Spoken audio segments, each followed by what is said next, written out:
welcome to bringing Jesus back into focus. It became very blurry.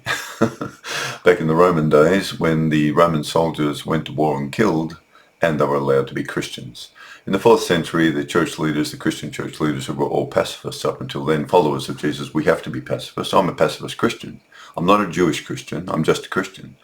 When I was in my late teens and early 20s, I left the Jewish Christian Catholic Church that I was brought up in because they were, one, not pacifist, two, they were saying Yahweh, the Jewish religious God, is only one God, and obviously there's two different gods there, a war god and a god of love, exactly the same as the Romans, the Greeks and the Egyptians. And in fact, the war god of the Egyptians, Sekhmet, I'd say that is the actual war god Yahweh of the Jews. And the Romans had Pax, of course, the god of peace and love, and Irene for the Greeks, and the Egyptians had Shu, and the Jews had a loving God too, totally. If someone is foreigner and they're amongst you, treat them as if they're Jewish and love them like a Jew, for foreigners amongst you. That's the loving Yahweh, says that in Leviticus. The warmongering satanic war god, which is Sekhmet, Ares, Mars, they're all the same God, they're just different names. The Jews called these two gods by the same name. That's a lie. You can't do that. You can't say white is black, black is white. That's a lie. So the war god, instead of saying when a foreigner like someone from Jericho is amongst you, love them like a Jew, the war god says, go down to Jericho, Joshua. It's in the book of Joshua. And I'm going to give you Jericho and all the people there and the army. You're going to defeat them all, take everything and bring it all back to my temple. And Joshua and the Israeli soldiers go down, murder everyone in Jericho. Murder men, women and little children, murder the lot. Steal the gold, silver, brass, take it back to the temple of Yahweh, the war god. You see, you've got two gods in one temple. And then they burn the place and steal all the land, destroy the city, and they take the land. That's a war god. The Romans invaded, increased their empire. The Greeks would do it. The Egyptians would invade when they could. The Jews would do it when they could. And they all went to the temple of their war god because they were going to kill and murder. All war gods are satanic. What did Jesus say? You are children of Satan, your father, and you're doing the lust and desires of him. He was a murderer and a liar from the start. He's told them you're worshipping a war god. Stop doing it.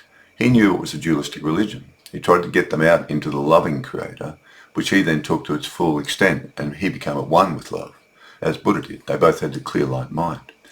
So I'm a Christian, you see. So I left the Jewish Christian Catholic Church, and the book of Revelation, what a load of rubbish, what a load of garbage. That's the book of Daniel from the Jewish religion. And someone's dumped it at the back of the Gospels to assassinate who Jesus is and who the loving creator is. Rip it out and burn it. I'm a Christian. Rip it out and burn it. That's slandering my great friend of love and peace, Jesus of Nazareth. It's slandering him. It's the most filthy book ever written about Jesus that I know of. I don't even know of an atheist I've ever heard talk about how they hate religion or hate God or Jesus or something. I've never even heard anyone say so much filthy, stinking slander about Jesus and the loving spiritual creator who's beautiful than in that book of Revelation and what they're going to do to children. Put sores in their body, instigate wars, instigate starvation. Jesus is going to instigate all these things. He's the only one who can do it, the book of Revelation says. That's a satanic book. Rip it out. That's the war god Yahweh. An apocalyptic Jew put it there deliberately. So Christians would go through Jesus' sayings to come out of the dualistic religion of the Jews and the Revelation, that book, you know what that is? That's a detour sign. Detour, don't go to heaven of love. Go back and worship the two-headed God of the Jews again. Kill and save. Be dualistic and you'll be in darkness. That's what Jesus said. The Jewish religion is dualistic. It's dark religion. There's black and white in it. At best you can say it's grey. Jesus is only white. The loving creator's love is like the sun that rises on the good and the evil, like the rain that falls on the just and the unjust. Unless your love's as perfect as her love, you're not getting into that dimension. It's a spiritual dimension. You've got a spiritual body with you, he said. Get into it. Bring it alive through the loving life force from heaven and just love. Don't hate anymore. Clean the inside of the cup. Clean your mind out of all the dirt and filth in it. Exactly what Buddha taught. And you'll have your whole body will be filled with light, is what Jesus said. So, as a Christian, I didn't bother about it. I went and studied Buddhist teachings after I left the Jewish Christian Catholic Church and lots of other religions because I was really interested in spiritual things back in the sort of early 70s, late 60s. And I really enjoyed, I just loved it. I was just drawn to it. But I was only really interested in the pacifist, loving teachers. So Buddha and Jesus, I would have to say, are the two greatest we've had on earth. And they almost parallel. They're like brothers, twins. I'll just read the back of the books. This book's available around the world, the Gospels of Jesus Unplugged. Get the second edition. The first one's been cancelled. I had to rush it out because my physical body of flesh has been really ill. I nearly died a heap of times. But I'm hoping for a healing. I'm praying for a healing soon. And I've kept working on the spiritual works of Jesus to defend him and the loving Creator. And it has sustained me through this illness, which is really vicious. It's like meningitis. It's a fungal infection, neurotoxin in the body. Anyway, the Gospels is published now, and you'll find it's a much clearer and cleaner reading of his teachings and his instructions. I've removed all the lies about the apocalypse in there. They're all lies and stuff. So I'll just read the first half of the back cover and we'll continue on with the book. Jesus taught we can all experience an inner spiritual awakening if we search for it. He called this the treasure hidden in the field of earth or flesh. This is our eternal spiritual identity, empowered only by the loving spiritual life force of our loving spiritual Creator. Our bodies of flesh are only temporary and empowered by earthly things, and all flesh dies. Only our spiritual body and soul mind of love lives on to come into the presence of our loving Creator to reap as we have sown. Extremely important teaching. Both Jesus and Buddha taught it. Jesus and the loving Creator don't hurt anyone. They can't. They're pure love. We create our own hell. Like all these mass murdering satanic armies in the world now killing other children. They're creating their own hell right now that they will go to if they don't stop and repent and apologise to the whole world and all the people they've killed, and to the loving Creator who gave them a beautiful spiritual body to live out of. They've created a false, lying, satanic identity. So they're all Satan's children now, these armies. His teachings and spiritual way of love and non-violence can help awaken us all into a new spiritual life here on earth, leading us to the heavenly spiritual world of love after death. Jesus taught we all have two different bodies with us in one. And he said that the spiritual body, being eternal, is the most important to be healthy and well in spirit. He provides us with the spiritual instructions to follow and become at one with, to be awakened and transformed into spiritual children of light of our loving spiritual Creator in heaven. And the rest basically says I've removed all the Jewish overlays and all the incorrect translations from the Greek interlinears. So it's much cleaner and clearer. That's the contents of the book generally. The first 5 chapters I've sort of consolidated some of his main sayings into some very important points. And Matthew, Mark, Luke, just read through what's left over of the Gospels. And we're in Matthew at the moment, and we are up to Caesar's tax. So I will read on. Matthew 22:15-22. And the Jewish leaders sent some of the Pharisees and Herodians to Jesus to try and trap him in his words, so they may have something against him, to report him to the Roman governor. They said to him, Master, we know that you are true and teach the way of our Creator in truth, nor do you have any regard for the position of men, and show no favoritism. Tell us, is it lawful to pay taxes to Caesar or not? Should we pay or not? But Jesus, aware of their malicious intent to trap him, asked, Why do you test me like this? Bring me a coin and let me see it. And they brought one to him. And holding up the coin, he asked them, Whose likeness and inscription is this? And they said to him, Caesar's. I mean, the simple, beautiful logic of a spiritual child, you can't beat it. Jesus then said, Give therefore the things that are Caesar's to Caesar, and the things that are the loving spiritual creators to the loving Creator. You can't beat that wisdom and logic. That comes from heaven. Only a spiritual child can clearly understand how to sort of get out of that trap, you might say, and deliver the truth at the same time. And they marvelled at his answer and left him and went their way. They were hoping they could, accuse him to the Romans and get the Romans to kill him, because they were trying to stone him to death to make him blaspheme against their two-headed God Yahweh. Thomas 100. They showed Jesus a coin and said to him, Those who work for Caesar demand we pay taxes. Jesus said, Give to Caesar what is Caesar's. Give to the loving Creator what is the loving Creator's. And he who is mine, give him to me. Now this is left out in the other Gospels.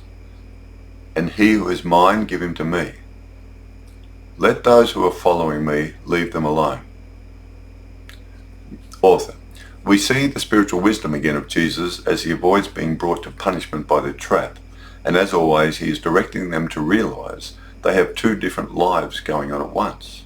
One is material, involving money and daily needs, and the other is spiritual, involving their loving spiritual Creator and the spiritual life she has given them, if they want to accept it. It is also worth noting that even the heavily biased Jews knew Jesus had perfect equanimity towards all. He loved lepers, sinners, prostitutes, royal people, noblemen. His love was universal. He was a universal child of love from heaven, as we all should be. Even they realized this guy's got perfect equanimity. Love, hate, kill, he didn't have any of that. He was just uniform, at one. He said, you've got to be at one with love. This was because he was at one with the loving life force from our loving Creator who loves all her children, good and bad. So he's a true child of the loving Creator in heaven. You have to understand, I've got to become a heavenly child now in the dangerous physical world before my body of flesh dies or is killed. That's how I get to heaven. I bring heaven to earth, you might say, by awakening my spiritual body that comes from heaven. It's a heavenly body. Your spiritual body is a heavenly body to have in heaven. And you've got it with you and it's in you. And you've got to open up the spiritual mind to sort of activate it. Then the loving life force flows from heaven into you, as it did when Jesus was baptized, like a dove coming down and settling upon him. That's the loving life force coming in. And then your spiritual body's alive. Then in this world, you can never hurt anyone ever again. Even if they're going to kill your body, you'll never kill them. You become a spiritual child of heaven at that point. And that's what the first 300 years all Christians were pacifists. That's why they were, because they knew we've got another body, as Jesus taught. It is also worth noting that even the heavily biased Jews knew Jesus had perfect equanimity towards all. This was because he was at one with the loving life force from our loving Creator who loves all her children, good and bad. In the Thomas version, we also see Jesus actually telling them to let those Jews who are following him and his new spiritual way of love to be allowed to do so unhindered.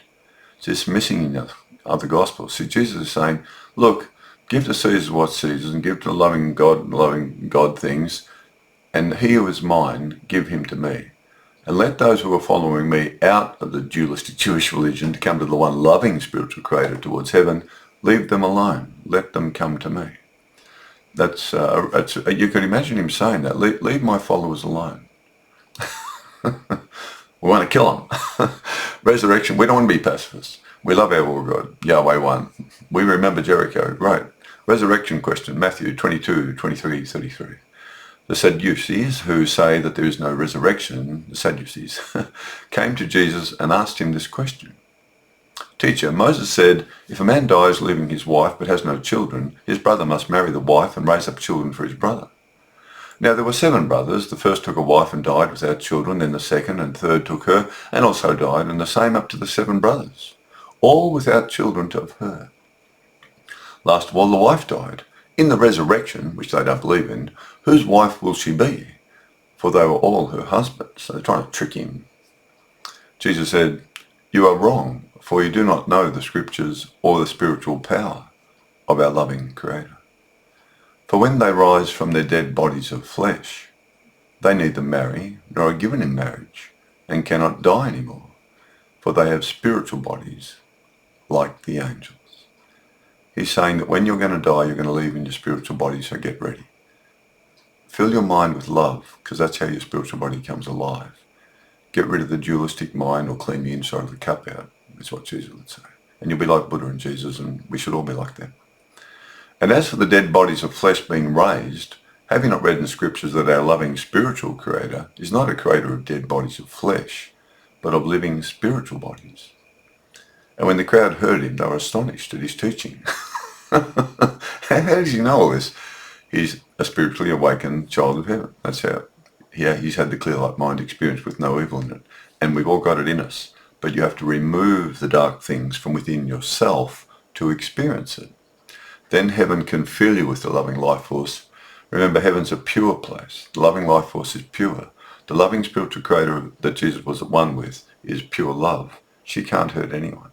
Jesus can't hurt anyone. Guess how we have to be to get into heaven? We can't hurt anyone. If you don't commit to that, you're not a Christian.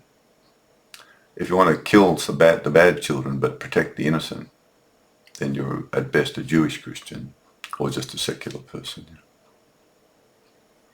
We believe in spiritual life after death of the body, and it's eternal, and we mustn't harm any of God's children, any of them, even though they might be evil. we ought to try to stop them from being evil, but we mustn't become like them.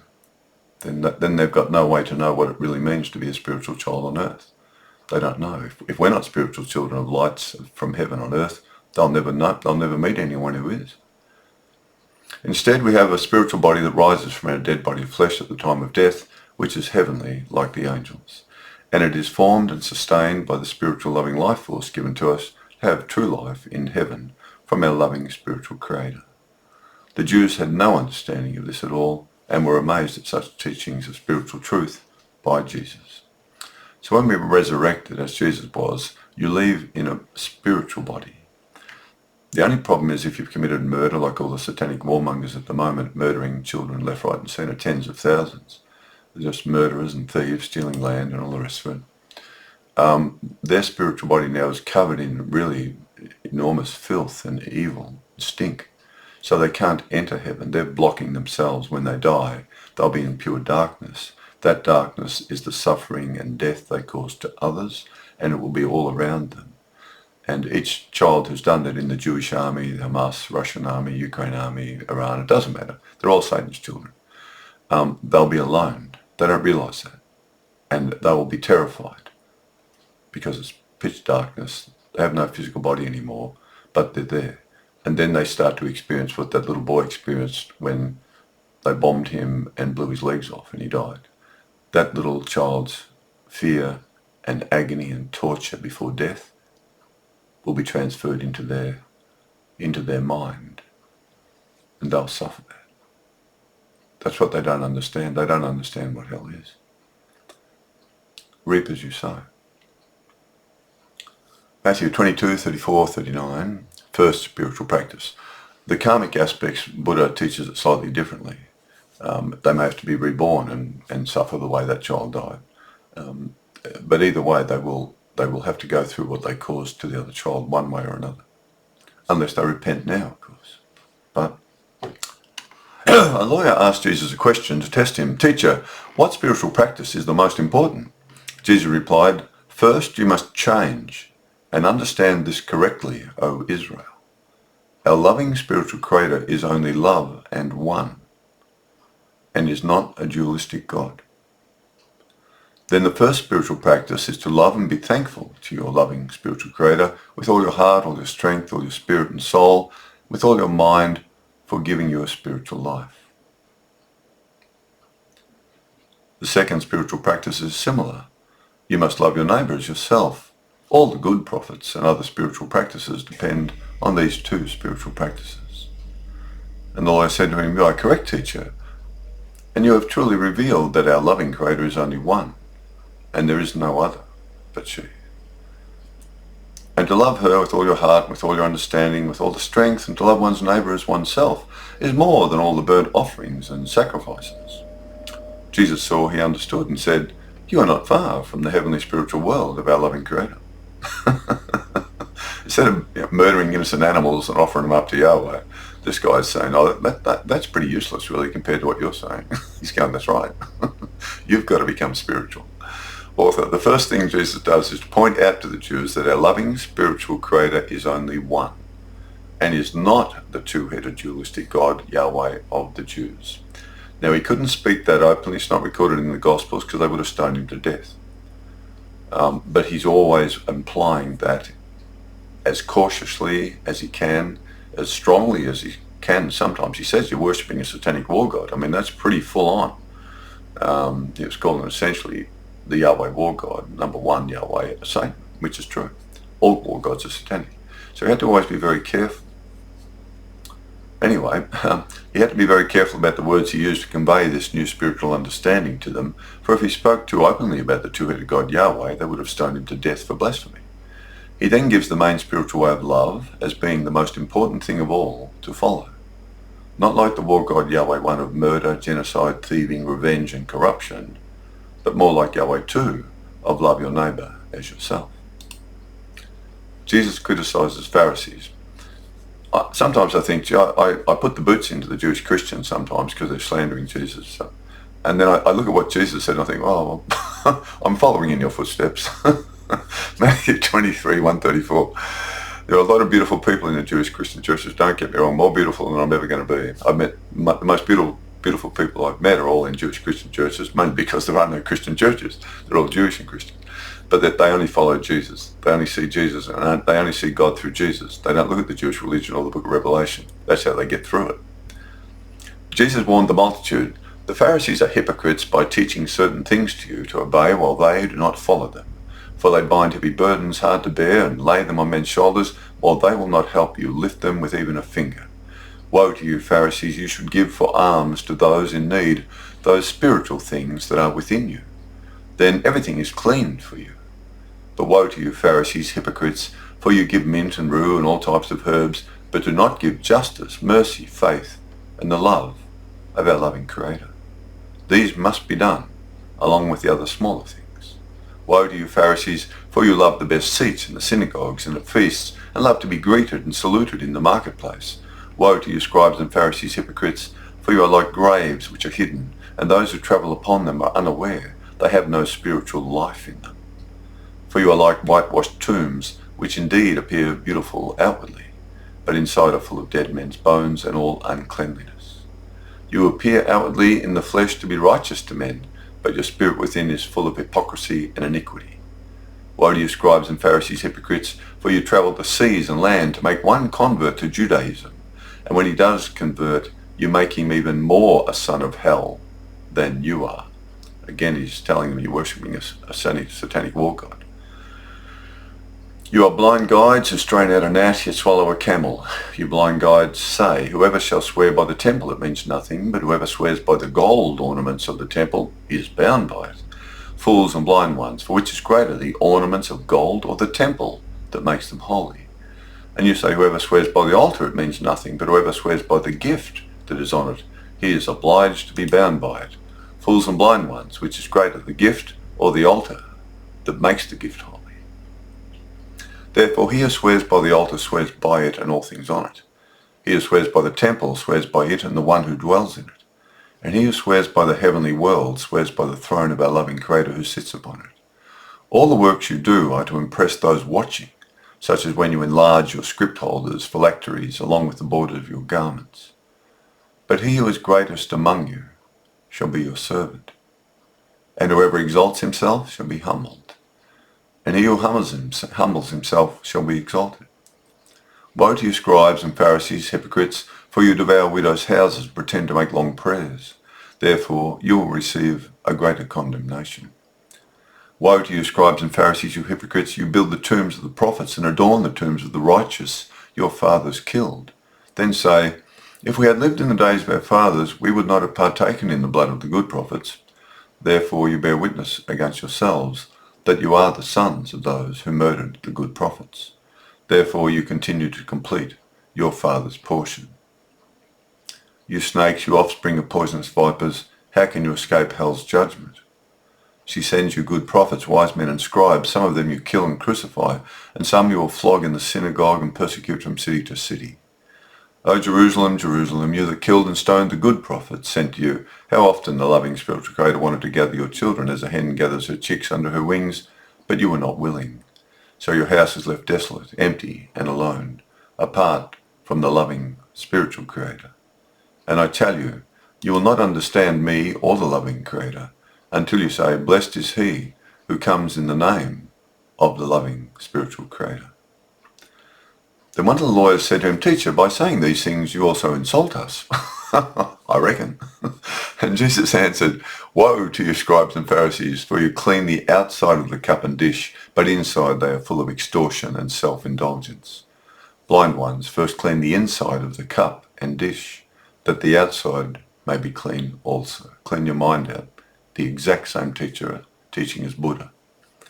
Woe to you, lawyers, for you have taken away the key to knowledge and shut up heaven to men. You did not enter in yourselves, and those who were entering in you prevented. They weren't telling the truth about the loving Creator, and they didn't know her anyway, so they were still worshipping a dualistic God. As Jesus spoke, they began to vehemently quarrel with him, trying to provoke him into saying something so that they may charge him with an offence of blasphemy. The disciples came later to Jesus and said, Do you know that the Pharisees were offended when they heard these sayings? of shocked at the apostles. Jesus answered, disregard them, for they are blind guides of the blind. And if the blind guide the blind, then both will fall into a ditch. Thomas 1:02, Jesus said, woe to you Pharisees, for you are like a dog resting in the food trough of some oxen. He never eats of it, but prevents the oxen from eating it. Thomas has got some lovely little sayings of Jesus. Author, Jesus exposes the egotistical, worldly way of the Pharisees and scribes who are devoid of the loving spiritual life force of our loving spiritual creator that empowers our spiritual bodies and souls. He draws attention to the two different bodies they have by using the analogy of a cup. Our outer body of flesh can be covered in earthly dirt, but that means nothing and is unimportant. But if our inner spiritual body is covered with filth from our mind and bad actions, we are in serious spiritual trouble. Our spiritual life must be clean and full of the loving spiritual life force. As long as our spiritual body and soul are clean, then all our actions with our bodies of flesh will also be clean and empowered by love. Beautiful teacher, I love him. I love his words. Temple destroyed, Matthew 24:1-2. As Jesus left the temple, one of the disciples said to him, look, teacher, what wonderful stones and what wonderful buildings are here. And Jesus said to him, see these great buildings? The day will come when not one stone will be left upon another. Nothing lasts. Author, Jesus predicts that one day the temple will be completely destroyed. Following this dialogue in the Gospels, a false dialogue has been placed in, supposedly spoken by Jesus, where he is saying he will come again on the clouds at the end of the apocalypse and instigate great calamity and sufferings in the world. This is slander. That's all lies. Don't ignore it. That's been put in there by an apocalyptic Jew to destroy who Jesus is and the way to heaven of love and non-violence. And who the Creator is, a beautiful being of love. They don't do these things. Only the war god of the Jews does those things, and followers of the war god, of course, of the Jews.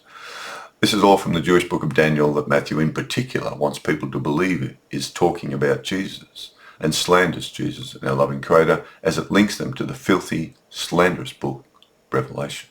That's all it is. Rip it out and burn it. The evil, slanderous book of Revelation states Jesus and our loving Creator will return, causing wars, famines, sicknesses, and many other horrible afflictions and calamities to kill children undeserving of heaven. This is the exact opposite of everything that Jesus did while here on earth as a spiritual child of our loving spiritual Creator, whose entire being is only love. As Jesus said, I can only do what my loving Creator shows me to do. He never hurt anyone or killed anyone, condemned anyone. He constantly shines the love of heaven on us to come to heaven. If we want to create a hell for ourselves, well, we're going to have to wait till we get out of that again to have a chance to go to heaven. Anyone who truly knows Jesus and his spiritual way of love and non-violence, and the loving spiritual Creator of love he leads us to, will know that Revelation is a load of rubbish. It should be ripped out of all New Testaments and burnt. Unfortunately, many devout Jewish Christians, I repeat, Jewish Christians, are fooled into keeping it in and believing this poisonous garbage and still teach this slander to children. I wish they would wake up and stop doing so. But they don't know Jesus. They know the war god Yahweh. They love that killer war god. They're not Christians. They're Jews. Always be spiritually ready. Matthew 24:42-43. Jesus said, take heed and stay alert, for you do not know the day you will go to our loving Creator. Take note of this, that if the master of the house had known what hour the thief would come, he would have watched and not allowed his house to be broken into, to be robbed.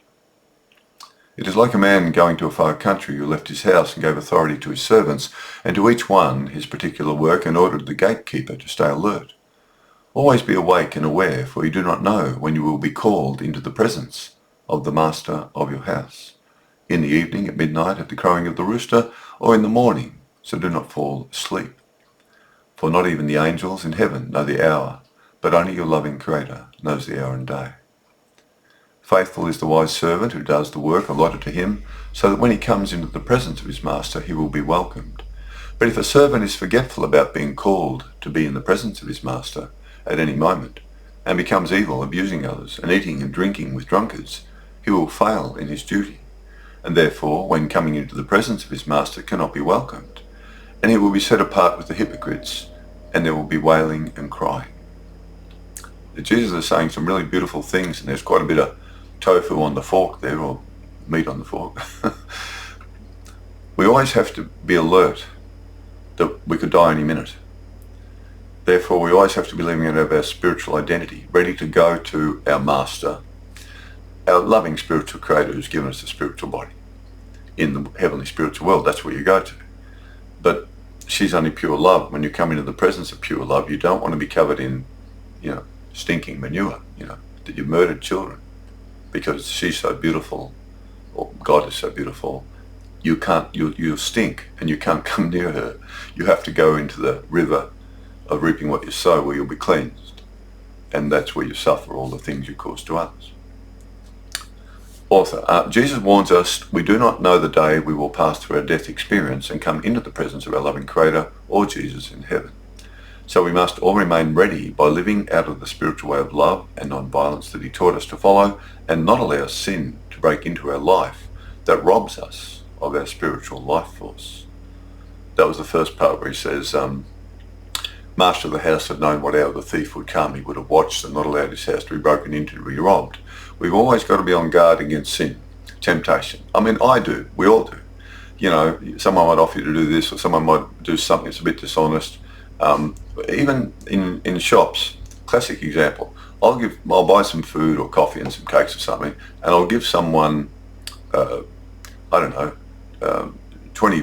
or something, and it costs $13, and they give me back like $15 or something. And I look at it and I think, that can't be right. So then, and they're finished. They even go to another customer. I go, hold on, hang on a sec. I think this is wrong. I think you've given me too much change. But the temptation is that they've given you the money, they've shut the till, and they're talking to someone else. You can just walk out with that money. But I know that's wrong. That's too much money. They've undercharged me. And the temptation, though, is, well, if you walk out, you can just keep that money. Great. But, of course, I don't do that. I mean, I'm reasonably honest. And if I notice it, I certainly go, I call them back. I say, look, is that right? I bought this and this and that. And they go, oh, no. Oh, sorry. Oh, I thought you gave me this note or something or other.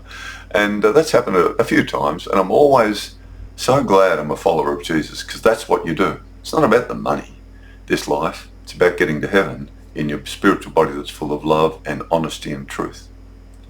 There are so many ways we can be tempted. So the first part he's talking about, be careful of sin. That'll rob you. It's a bit like if you think of yourself as your spiritual body's water in a clay vase. When you sin, it's like punching a hole through the vase at the level, whatever level, and your spiritual loving life force leaks out because you've done something wrong, evil. So you lose some of the spiritual life force from heaven, because the life force from heaven can't be involved in evil, so you lose some of it. The more sin, the more holes you punch through your vase of clay, and the more of this spiritual water leaks out, the living water, Jesus called it, until you can end up like the satanic warmongers of the world now. They've only got a tiny droplet in their vase at the bottom of their body. Their physical body's empty, devoid of spiritual life, except for one tiny drop. They need that drop in order to go to hell. And that's where they'll suffer. But, so don't sin. Rather, keep your vase, your body good, and be honest, and the wellspring within you will well up, and the beautiful love in you will flow out and over your vase, and people will see this, you're a lovely, kind person, because your physical body will be sort of radiating the inner love that's in your spiritual body before your body of flesh dies, and then your spiritual body is well and healthy, and you won't die. You'll pass through the death experience, and certainly this world will go, and this universe will go, but you'll be in a spiritual universe, in a spiritual world, which is another dimension. But you can only go there in the body that fits that dimension, which is the spiritual body, which is in every human child on earth. It's not only Christians who have got one, everyone's got one. That's what Jesus and Buddha were trying to say. I love their teachings. They're so beautiful. I ramble on. Sorry, where are I? I lose my spot. So we must all remain ready by living out of the spiritual way of love and non-violence that he taught us to follow, and not allow sin to break into our life that robs us of our spiritual life force. And we must not fall asleep or fall away from the spiritual way to heaven. So falling asleep is like, you no longer think about being spiritual or doing the right thing. That's you've fallen asleep. You've spiritually fallen asleep. But walk it every day. So we've got to walk our spiritual life every day, he said, ready for our spirits to be called into the presence of our loving spiritual creator in the heavenly spiritual world at any moment. We continue to walk in love every day. I just love his teachings so much. I can talk about them sort of endlessly, really. But I've got this bloody fungal infection in the body, which is neurotoxic. It's highly neurotoxic. I collapsed on the ground here at home even, and I used my fruits friend shop for a while with freezers. Freezers kill yeast and things, cold air, minus 19 degrees. So I've had to have one here at home, and it helps reduce the poison levels, but hasn't killed the fungi yet. But I'm hoping that or yeast, and I'm still hoping heaven's loving life force will cleanse it, but I guess I've got to just be patient. But in the meantime, even though I'm in a lot of pain, I love doing this work. I just feel so happy talking about him. So my spirit's sort of happy, and I'm in agony. My physical, my vase, my body of flesh, that other body I've got, that's in agony. And it's sending me messages of massive pain in the head, meningitis type pain, chest pains and things. But my spirit's feeling quite uplifted when I talk about him. Wow. It's so powerful, the love from heaven, that even while you're being tortured, I can talk about him clearly. But that's because I love him and his way. And Buddha too. They both were brothers. They were twins. Jesus went higher than Buddha. He said, you've got to go now and help those who are on the roadside, the sick, the lepers, the poor, the outcasts, the drug addicts. That's where all the Christian charities in the world came from, out of Jesus. He said, bring this love, manifest the love now from heaven to others who need it, particularly those who are in serious need of it. And that's where all the Christian charities come from, through him. But he's only connected to the loving creator. He's not connected to the two-headed God Yahweh. Only Yahweh number 2 is a loving Yahweh, but it's still not the universal source of all our spiritual bodies that he is at one with. He realized it, as Buddha realized it, and then they became clear mind experience, and then they saw everyone the same. So a beautiful thing. So so that's the story. So we'll leave it there for now, and just bring your spiritual body alive now, or it's your spiritual mind. Your spiritual mind has to be singular. Jesus and Buddha both taught this. It's got to be filled with love and non-violence, of course. If you're a Christian like me, then you're a pacifist Christian. If you're not a pacifist Christian, you're not actually a Christian. You're most likely a Jewish Christian. All Jewish Christians can go to war and kill. Although the Quakers, the Assyrian Christians are really good. The Assyrian Christians are nearly the closest early Christians I know of. They reject the book of Revelation as not being correct. They say the Jews worship a different God. That's correct. And they say Jesus didn't rise in a dead body of flesh that came back to life. That's correct. He had a perfect spiritual body. But they still keep them in there. They still have the Bible. I say, no, cut the Bible in two. Get rid of the Jewish religion. You don't need it anyway. Just rip it out, the book of Revelation. If you're not going to acknowledge it, rip it out and burn it. Don't let your congregation have it anywhere in the church. It's a filthy, slanderous book. Get it out of there. It's stinking up the place. So I'm a little bit more proactive at bringing Jesus back into just love and non-violence with his words. Stay with that, and you'll get to heaven. Okay, all the best on your journey to heaven. I hope all your challenges in life, someone like Jesus or Buddha in particular, or some other great spiritual teacher of love and non-violence, or your own innate belief in love and non-violence, stay with that in this dangerous, violent world. And after your body of flesh dies, you will leave it, and you'll be in the presence of this beautiful spiritual being, because you've got a spiritual body. That's what you leave in, as Jesus did. And it only matters then how much love you had here in this world, or how many people you hurt, or killed, or robbed. That's all that matters then. All the innocent children, just simple children of love, they'll be in heaven. Jesus said you've got to be like a little child to get into heaven. So, but all these murderers at the moment, the satanic armies of the world, they're all satanic armies. The armaments industry is satanic. And they can't get in. And because heaven's eternal, well, aim for that. Heaven exists, it's real. But it's spiritual, and we can't see it with eyeballs of flesh. Just remember that. You got to feel heaven. Think of how beautiful heaven is. That's what I do. Think of all the children that are there now, all the spiritual children. I don't even know what spiritual bodies look like. I have no revelations like that. But I believe in that world of love, and there's no evil there. All their minds can't conceive of evil. They have what's called the clear light mind experience of love, which Buddha and Jesus had, and they both taught it. And any follower of Jesus and Buddha in particular will be keyed into that love and non-violence. That's really important, really important.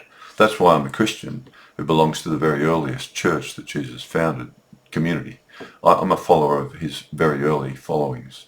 I'm one of his early followers, you might say. It's like I was there with him, and I understand what he's saying. But then it's been poisoned by the Jewish religion. That's what we have to get rid of now, that poison. Love your way to heaven or hate your way to hell. You make that choice. There's no one to blame. Bye for now.